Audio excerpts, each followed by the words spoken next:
Hello friends, welcome to something useful. So friends, आज हम आपके लिए लेके आए हैं GEV memorial merit scholarship for law students. तो फ्रेंड्स, सबसे इंपॉर्टेंट है इसकी लास्ट डेट जो कि है 30 जून 2022। तो 30 जून 2022 तक आपके आसपास कोई भी ऐसा स्टूडेंट है जो इस टाइम पे लॉ की किसी भी ग्रेजुएशन या पोस्ट ग्रेजुएशन डिग्री में भी इनरोल है, ये इन्फॉर्मेशन आपको उस तक पहुँचानी है। तो चलिए फ्रेंड्स, स्टार्ट करते हैं आज की वीडियो। और हाँ, फर्स्ट टाइम आए हैं तो चैनल को सब्सक्राइब जरूर कीजिए और बेल आइकन को दबाइए। तो चलिए फ्रेंड्स, सबसे पहले बात करते हैं अबाउट प्रोग्राम की। GEV Memorial Merit Scholarship for Law Students is an initiative of GEV Scholarship Fund Trust that aim to provide financial support to meritorious law students and help them pursue quality legal education at Premier Indian Institute। तो friend, इसका जो main purpose है, जो भी India के law student हैं, India के अंदर जो भी लॉ स्टूडेंट स्टडी करते हैं, उनको क्वालिटी एजुकेशन मिले इंडिया के जो बेस्ट लॉ इंस्टीट्यूट हैं उनके अंदर से। सो फ्रेंड, ये जो स्कॉलरशिप स्टार्ट हुई थी, जो इंडिया के 13th अटॉर्नी जनरल थे डॉक्टर गुलाम ई वनवती, तो ये उन्हीं की याद में स्टार्ट की गई ताकि जो इंडिया के ब्राइट स्टूडेंट हैं, जो लॉ के अंदर कुछ करना चाहते हैं, देश के लिए कुछ करना चाहते हैं, लेकिन फाइनेंशियल कंडीशंस उनकी स्ट्रॉन्ग नहीं है, तो ये एक बैरियर उनके लिए ना बने, उनको क्वालिटी एजुकेशन मिले इंडिया के अंदर, तो उनकी हेल्प। फ्रेंड, अब बात करते हैं एलिजिबिलिटी की। He she will be an Indian citizen, वो भारतीय नागरिक हो। He she will be enrolled in any year of LLB LLM degree course at a recognized law institute in India। तो वो इस टाइम पे किसी भी LLB या LLM डिग्री के किसी भी फर्स्ट ईयर, सेकेंड ईयर या फाइनल ईयर में इनरोल हो इंडियन इंस्टीट्यूट के अंदर, जो कि UGC से रिकॉग्नाइज्ड हो, और have applied for CLAT, LSAT, ILAT और any other law entrance exam. तो इंडिया के अंदर सेंटर या स्टेट या किसी भी इंस्टीट्यूट के लिए जो भी एंट्रेंस एग्ज़ाम होते हैं उसमें उसने इनरोल किया हो और अप्लाई किया हो और उसको पास किया हो।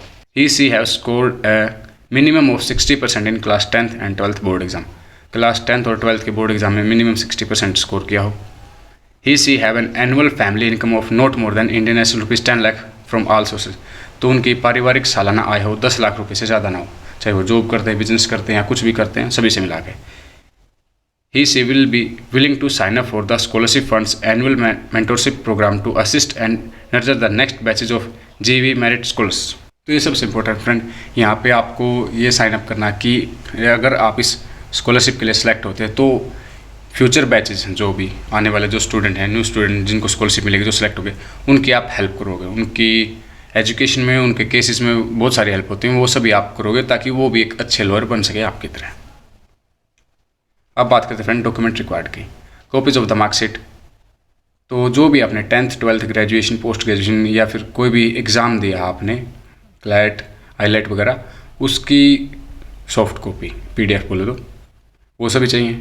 Copy of letter of admission to the law college, institute और university at which the applicant is enrolled और intend to undertake studies, optional. तो फ्रेंड, ये ऑप्शनल है लेकिन आपको लगा देना चाहिए, ये आपकी हेल्प ही करेगा। Copy of the letter of admission, किसी लॉ कॉलेज, इंस्टीट्यूट या यूनिवर्सिटी के अंदर आपको एडमिशन मिला है या फिर आप वहाँ से आपने फॉर्म फिलअप कर रखा और आपको उम्मीद है कि आप वहाँ से एडमिशन आपको मिल जाएगा, तो आपको यहाँ पे अपलोड करना। Income proof, salary statement, IT return of applicants parent, तो आपके पेरेंट्स का जो इनकम प्रूफ है या सैलरी स्लिप या IT रिटर्न है, उसकी भी आपको यहाँ पे एक PDF अपलोड करनी है, soft copy. Copy of latest CLAT, LSAT, ILAT other law entrance exam result, आपने CLAT, LSAT, ILAT या कोई भी दूसरा जो कि किसी भी लॉ इंस्टीट्यूट या कॉलेज, यूनिवर्सिटी में सीट पाने के लिए, प्रवेश पाने के लिए होता है, अगर वो दिया है और उसको क्लियर किया तो आपको यहाँ पे एक कॉपी चाहिए। Passport size photograph, scan copy of Aadhaar card, ये तो नॉर्मल है, ये तो सभी में लगते हैं। अब बात करते हैं फ्रेंड हाउ टू अप्लाई की। सबसे इंपॉर्टेंट स्टेप है और बहुत ईजी है, लेकिन बहुत सारे बच्चे इसमें भी गलती करते हैं, तो आप ध्यान से सुनिए इसको। सबसे पहले डिस्क्रिप्शन बॉक्स में लिंक अवेलेबल है, वहाँ पे जाइए, क्लिक कीजिए, वहाँ से आप जाएंगे बड़ी फॉर स्टडी साइट पे। वहाँ पे आपको ऑनलाइन एप्लीकेशन फॉर्म पेज मिलेगा, वहाँ पे आपको रजिस्टर करना है अपनी ID से। अगर नहीं किया तो आप अपनी email, mobile, Facebook, Gmail account से रजिस्टर कीजिए और लॉगिन कीजिए। उसके बाद आप GEV memorial merit scholarship for law students के एप्लीकेशन फॉर्म पे पहुँचेंगे। वहाँ पर जाइए, डिटेल स्टार्ट एप्लीकेशन बटन पर क्लिक कीजिए, डिटेल्स को फिल कीजिए और जो भी डॉक्यूमेंट रिक्वायर्ड उनको फिल कीजिए और अपनी डिटेल्स को चेक कीजिए। उसके बाद टर्म्स एंड कंडीशन को एक्सेप्ट कीजिए और प्रीव्यू बटन पर क्लिक कीजिए। पहले ही चेक कीजिए, उसके बाद एक बार फिर से चेक कीजिए, बिकॉज बहुत सारे स्टूडेंट यही गलती करते हैं, बार बार गलती करते हैं, फिर पूछते हैं सर ये हो गया, वो हो गया, नेम गलत फिल कर दिया या फिर डॉक्यूमेंट गलत अपलोड कर दिया। तो ऐसा कुछ ना करें, और बस उसके बाद सबमिट बटन क्लिक कर दीजिए। आपको एक ईमेल मिलेगा और एक एसएमएस भी मिलेगा कि आपका फॉर्म कंप्लीट हो गया है, अब आप रिजल्ट का वेट कीजिए। अब बात करते हैं फ्रेंड सिलेक्शन प्रोसीजर की। तो कोई छोटी मोटी स्कॉलरशिप तो है नहीं फ्रेंड कि 5,000 की 10,000 की है, बहुत बड़ी स्कॉलरशिप है। आपने थंबनेल देखा होगा 2 लाख का है, तो सिलेक्शन प्रोसीजर तो अच्छा होगा। अब बात करते हैं उसकी। सबसे पहले तो जो जितने भी एप्लीकेंट्स अप्लाई करेंगे, जितने भी स्टूडेंट्स अप्लाई करेंगे, सबसे पहले तो उनको शॉर्ट लिस्ट किया जाएगा on the basis of their academic merit and financial need crisis. अगर आपका एकेडमिक रिकॉर्ड अच्छा है और आपकी फाइनेंशियल कंडीशंस वीक हैं तो आपको प्रेफरेंस मिलेगी। उसके बाद टेलीफोनिक इंटरव्यू होगा, वहाँ से भी कुछ बच्चों को शॉर्ट लिस्ट किया जाएगा। उसके बाद डॉक्यूमेंट वेरिफिकेशन होगा। उसके बाद होगा आपका पर्सनल इंटरव्यू, जहाँ से आपसे पूछा जाएगा जहाँ पे कि आपको ये स्कॉलरशिप क्यों दी जाए, आप क्या करना चाहते हैं ऐसा। तो ये कुछ क्वेश्चन है, आप प्रिपेयर कीजिए, अपने फ्रेंड्स या टीचर्स के साथ डिस्कस कीजिए, वो आपको बताएंगे, वो आपकी हेल्प करेंगे। अब उसके बाद आती है फ्रेंड बात बेनिफिट्स की। The student selected for this scholarship will receive financial assistance ranging from 30,000 to 2 lakh per year forward towards payment of their tuition fees, other academic expenses. Beside this, they will also get the following benefit. तो सबसे पहले तो बात करते हैं तो 50,000 से लेकर 2 लाख रुपए तक का आपको फाइनेंशियल एड मिलेगी। ये सब आपके अकाउंट में आएंगे पर ईयर। 3 साल की डिग्री है तो 6 लाख, और 5 साल की अगर इंटीग्रेटेड कर रहे हैं तो 10 लाख रुपए। ये आपको अमाउंट मिलेगा 50,000 से लेके 2 लाख रुपए पर ईयर। वो डिपेंड करता है आप किस इंस्टीट्यूट से स्टडी करें, वहाँ पे ट्यूशन फी कितनी और अदर एक्सपेंसेस कितने हैं। और ये तो हो गई मनी की बात, ये इंपॉर्टेंट नहीं है, इंपॉर्टेंट है ये। तो अब बात करते हैं फ्रेंड अदर बेनिफिट्स की। Mentoring from top class professional and GEV scholars. तो जिनको जीईवी ने पहले स्कॉलरशिप दी है वो, और इंडिया के टॉप क्लास प्रोफेशनल, सीजेआई भी मिल सकते हैं आपको, सुप्रीम कोर्ट के जजेस भी मिल सकते हैं, वकील भी मिल सकते हैं, डिस्ट्रिक्ट या स्टेट कोर्ट के जो चीफ हैं वो भी मिल सकते हैं। तो कोई भी मिल सकता है आपको, इसमें कोई दो राय नहीं है। Exposure among the judiciary community of India from events interactions organized under the mentorship program। तो जी भी डिफरेंट इंटरेक्शन और इवेंट्स ऑर्गेनाइज करता है, उसमें आपको इंडिया के डिफरेंट फील्ड के जैसे प्रोफेशनल लॉयर्स होते हैं, कॉरपोरेट हैं, टेररिस्ट हैं, डाइवोर्स है, सेटलमेंट हैं, बहुत टाइप के होते हैं वकील, तो कोई भी मिल सकता है। और इंडिया के अंदर अगर पुलिस वाले भी किसी से डरते हैं तो वकीलों से डरते हैं, बिकॉज उनको जो कानून की जानकारी होती है और उन्हें पता है कि कानून का मिसयूज़ कैसे हो सकता है। तो वहाँ पे आपको पूरा एक्सपोजर मिलेगा। अब बात करते हैं friend subsequent scholarship installment will be based on the scholar's academic performance.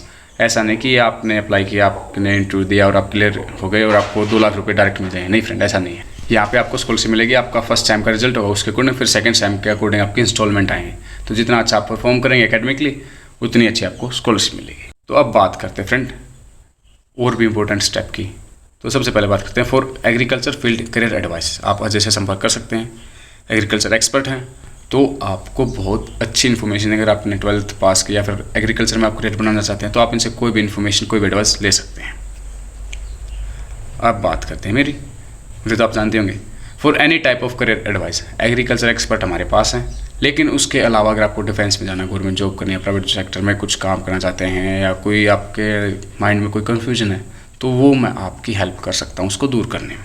ये मेरा प्रोफाइल है, तो हमारे लिंक और अप्लाइंग लिंक सब कुछ डिस्क्रिप्शन बॉक्स में अवेलेबल है। हमारे इंस्टाग्राम पे आप मैसेज कर सकते हैं, या फिर टेलीग्राम पे मैसेज कर सकते हैं, या फिर लिंक्डइन पे मैसेज कर सकते हैं। अगर आपको कोई प्रॉब्लम है तो हम उसको सॉल्व करने की पूरी कोशिश करेंगे। तो फ्रेंड्स ये थे आज की वीडियो देखने के लिए बहुत बहुत धन्यवाद। आपने हमें समय दिया उसके लिए बहुत बहुत धन्यवाद।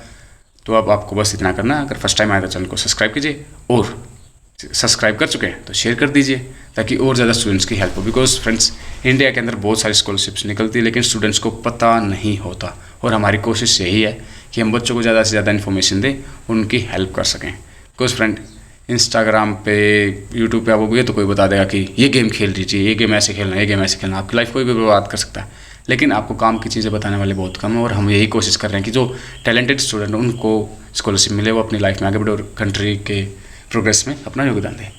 So thank you friends, thank you for time. मिलते हैं नेक्स्ट वीडियो में, तब तक स्वस्थ रहिए, मस्त रहिए, धन्यवाद। Something useful, let's help somebody. Thank you.